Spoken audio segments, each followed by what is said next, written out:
안녕하세요. 뉴스와 사람들입니다. 9일 새벽 동아일보는 여대외비 문건 조국당의 지명직 최고위원 배분 기사를 보도하는데 이는 당연 최고위원회의에서 거론됩니다. 밀실 졸속 합당 의혹에 대해 당원에게 공식 사과해야 합니다. 그리고 합당 추진 절차 즉각 중단해 주시기 바랍니다.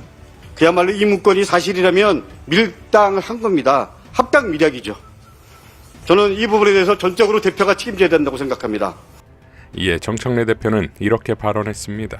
1인 1표 시대, 당원 주권 시대인 만큼 당대표가 모든 것을 결정하는 시대는 이미 지났습니다.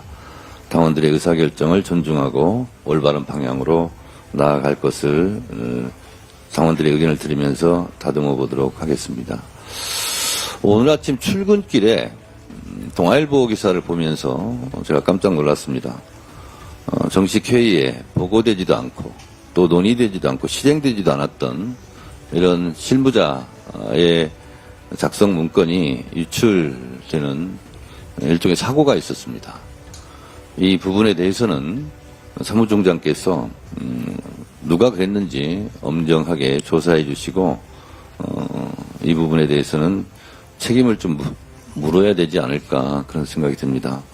이게 여러 가지 오해를 살 수 있는 그런 내용들인데 왜 이런 내용들이 지금 저도 신문을 보고 아는 그리고 최고위원 어느 누구도 이런 내용에 대해서 알거나 보고받지 못한 내용들입니다. 그래서 이 부분은 철저히 조사해 주시기 바랍니다. 박지원 의원도 2월 6일 통화일보 합당 추진 문건에 대한 기자분들의 전화 문의가 쇄도합니다. 저는 모르는 사실이지만 당내에서 합당 논의가 있다면 실무 차원에서 여러 가지 검토를 하는 것은 당연한 업무입니다. 그런 차원에서 작성되지 않았나 생각됩니다. 정당은 선거를 위해 창당되고 선거는 이기려고 하는 것입니다. 현재 당대표께서 당내 여론 수렴 과정이니 지선 전 통합하는 것이 서울, 부산, 대구시장 등 선거에 확실히 승리하는 길이라고 생각합니다. 라고 밝혔습니다. 이어 이현주들은 최고위원 회의도 부족했는 듯 기자회견을 열었지요. 지난 유시민 작가는 이렇게 발언했었습니다. 그러니까 우리가 하는 모든 통화, 우리가 주고받는 모든 메시지, 이것이 전부 도청되고 있다고 생각해야 돼요. 조선일보나 이런 재래식 언론 기자들에게 다 들어간다고 생각하고 해야 돼요. 정청래 대표가 전격적으로 발표한 이유가 여기서 여실히 드러나는 것인데 미리 논의했다면 그 회의가 끝나기도 전에 조중동에서 합당 보도가 나왔겠지요. 경봉특보에 출연한 박형광 기자도 다음과 같이 발언했습니다.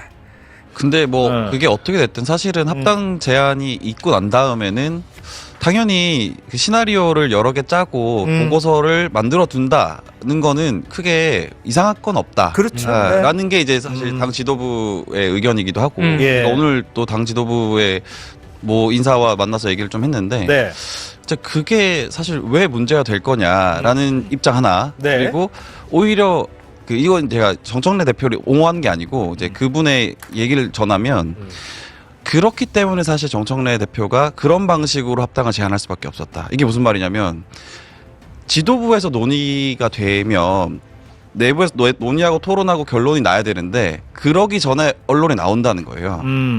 흘러나가죠. 당연히. 합당 제안 예. 자체가 그렇게 되면 오히려 흐지부지 이도저도 못하고 합당을 꺼내지도 못하고 이게 논의가 사라져 버린다. 분란만 일으키고. 네. 그래서 이제 그런 방식에 물론 잘못됐지만 옳은 방식은 아니지만 그런 결단을 할 수밖에 없었다라는 말도 합니다. 청와대 관계자들의 직접적인 워딩을 옮길 수는 없지만 네. 당연히 이거가 주요한 이슈이기 때문에 저희도 물어본단 말이죠. 그러면 이제 분위기를 제가 읽어서 좀 전달해 드리면 청와대에서도 합당은 필요하다. 이미 그리고 논의가 시작됐기 때문에 지금 와서 거두는 거는 조금 뭐랄까 나중에 합당 논의가 다시 시작되기는 어렵다. 네, 그렇기 때문에 조금 합당을 어떻게 되는지 지켜보겠다. 자, 만약 민주당 내부의 실무 문건을 통해 공작질을 시도한 것이라면 당대표와 당원들을 너무 얕보는 것 아닙니까? 정치패북러 빅초이는 정청래의 정치력에 매우 당황 중인 상황이라는 제목으로 다음과 같이 밝혔습니다. 정당 정치인의 위기는 시끄럽지 않을 때가 최대의 위기 상황이다. 지금은 물 들어오는 거다. 정청래 대표는 1인 1표제를 위해 3번의 위기를 겪었다. 보통 한 번 부결되면 내 임기에는 패스하는 것이 정석이다. 한 번 부결되고 또 시작하고 최고위원이 사퇴하는 시즌에는 거짓말같이 입을 닫았다. 왜? 또 사퇴 나오면 지도부가 해산되니까.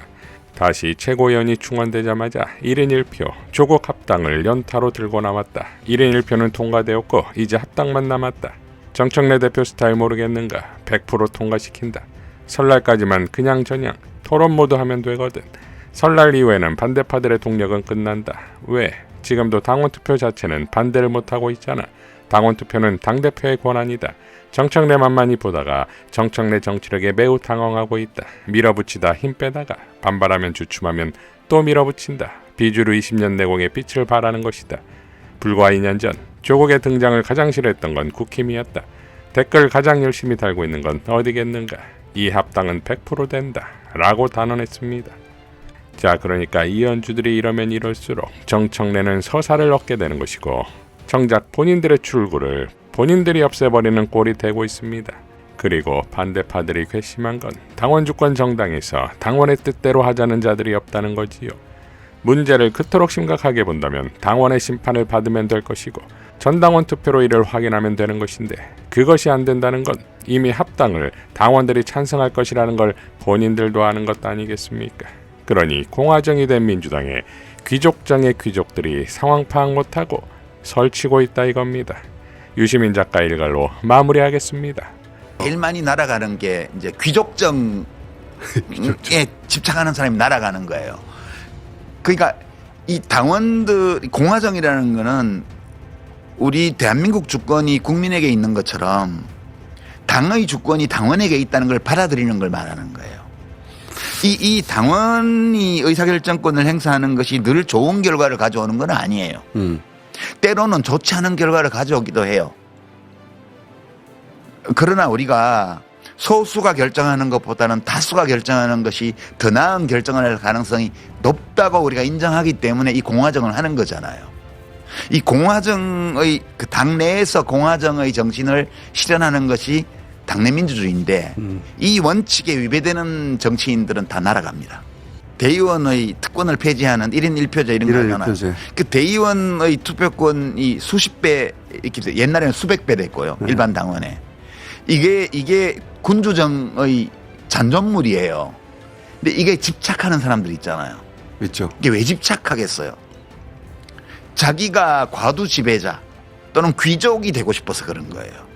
진짜 조심해야 돼요, 이거. 조심해야 됩니다. 저도 동감합니다. 순식간에 날아갑니다. 뭐 국회의원 된 게 대단한 것 같죠?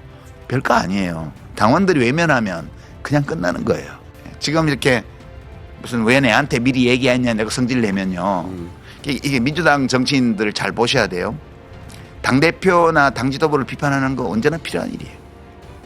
근데 당원들이나 시민들이 볼 때 아, 일이 잘 되게 하려고 저렇게 비판하는구나. 또는 대한민국이 어떻게 되면 더 좋아질까? 어떤 것이 국민에게 더 좋을까? 이걸 고민하면서 서로 의견이 있구나. 이러면 괜찮아요. 그런 사람. 그럼 귀신같이 알아봐요. 네, 그런 사람은 국민들이 알아줘요. 네.